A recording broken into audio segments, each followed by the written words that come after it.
I can't even imagine what the suicide and homicide and just the rates of depression, and accidental death due to overdose are going to look like in the future.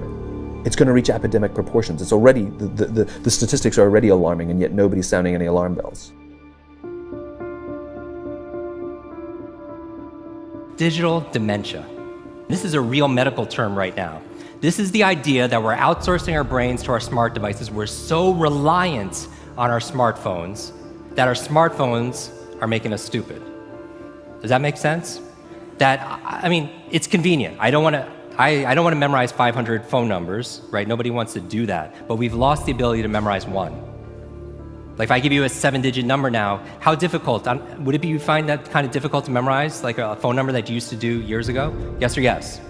Because if I take my arm, I put it into a sling for 6 months, does it stay the same? Would it even grow stronger? It would what? It would atrophy and grow weaker. Same thing with your mental muscles. If you're relying on your phone to keep your schedules, your to-dos, I went out to dinner with 10 people recently. There was 10 of us. And 3 people at the end pulled out their phones to divide the bill by 10. We've lost the ability to be able to do certain things, and so that's where digital dementia is. Smart devices could be extremely convenient, but they could be crippling also. So it could be a balance. Can I borrow someone's phone, please? Anyone? Thank you. Okay, there is a subconscious reaction to these devices when we use them, okay? What if I were to hold my phone while I'm talking to you? I'm not checking it, it's not buzzing, it's not beeping, I'm nothing, I'm just holding it. Do you feel at this moment that you are the most important thing to me right now? No, you do not. Because there is a subconscious reaction we have to the device. When it is out, it makes the people around us feel that they are less important. So when we're walking down the halls in our offices and somebody says, hey boss, can I ask you a question? You go, sure, what's on your mind? We've just told them they're not that important. Or we can go, sure, what's on your mind? And if you don't have a pocket, find a shelf, put it on the shelf, come back and say, sure, what's on your mind?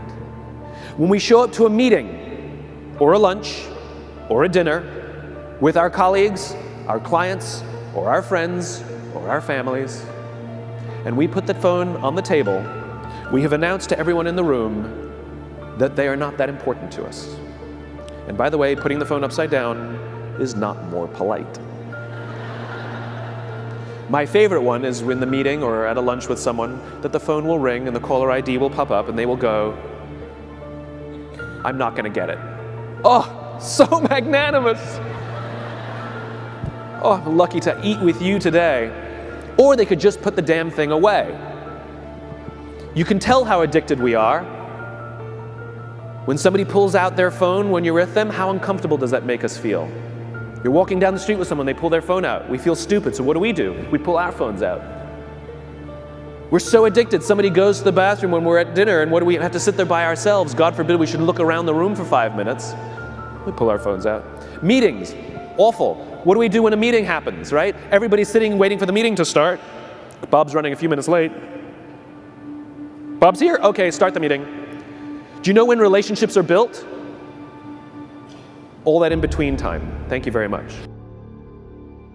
Parents have to intervene. We have to stop giving our kids free access to social media and phones at young ages. They are not ready for it. Their minds cannot cope with the dopamine. Balance is fine. You can give a kid a phone, but they can't use it in their bedroom. They can't have it at the dinner table. They can't take it to school. They can only have it up to a certain hour, and you take it away. They're children. You can take the phone away.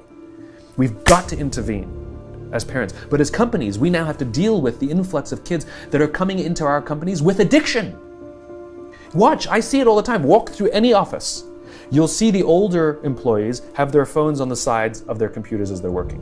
You'll see the youngest employees have their phones face up in front of their keyboards between their arms as they're working. And this is how they work.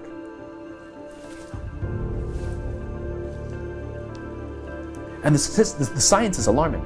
They did experiments on mice where they did the multitasking. They put flashing lights to mimic going from the computer to the cell phone, the computer to the cell phone to the TV. The mice that were exposed to the changing lights, it took them 3 times longer to solve a maze than the mice that weren't. And the damage, was permanent. It didn't improve when they stopped the lights.